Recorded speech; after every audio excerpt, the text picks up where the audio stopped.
ಬೆಳಗಾವಿ ಜಿಲ್ಲೆ ರಾಯಭಾಗ ತಾಲೂಕಿನ ಸುಕ್ಷೇತ್ರ ಮುಗಳಖೋಡ ಪಟ್ಟಣದ ದಿವ್ಯಶಕ್ತಿ ಭವ್ಯ ಪರಂಪರೆಯ ಮುಕ್ತಿ ಮಂದಿರ ಮುಗಳಖೋಡದ ಶ್ರೀ ಯಲ್ಲಾಲಿಂಗ ಅಜ್ಜನ ಶ್ರೀಮಠದ ಆವರಣದಲ್ಲಿ ಭಕ್ತಿ ಭಾವದಿಂದ ಶ್ರೀ ಸಿದ್ದಲಿಂಗೇಶ್ವರ ಜಾತ್ರಾ ಮಹೋತ್ಸವವು ಅತ್ಯಂತ ಅದ್ದೂರಿಯಾಗಿ ನೆರವೇರಿತು.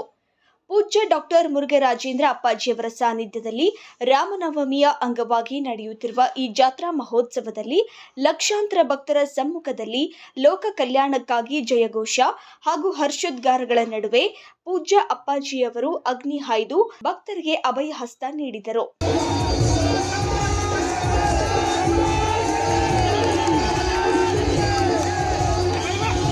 ನಂತರ ಮಹಾರಾಷ್ಟ್ರ, ಗೋವಾ, ಆಂಧ್ರಪ್ರದೇಶ, ತೆಲಂಗಾಣ ಹಾಗೂ ಕರ್ನಾಟಕ ರಾಜ್ಯಗಳಿಂದ ಆಗಮಿಸಿದ್ದ ಲಕ್ಷಾಂತರ ಭಕ್ತರು ಪೂಜ್ಯ ಅಪ್ಪಾಜಿಯವರ ದರ್ಶನಾಶೀರ್ವಾದ ಪಡೆದು ಪುನೀತರಾದರು. ಈ ಸಂದರ್ಭದಲ್ಲಿ ಶ್ರೀಮಠದ ಸಕಲ ಸದ್ಭಕ್ತರು ಉಪಸ್ಥಿತರಿದ್ದರು.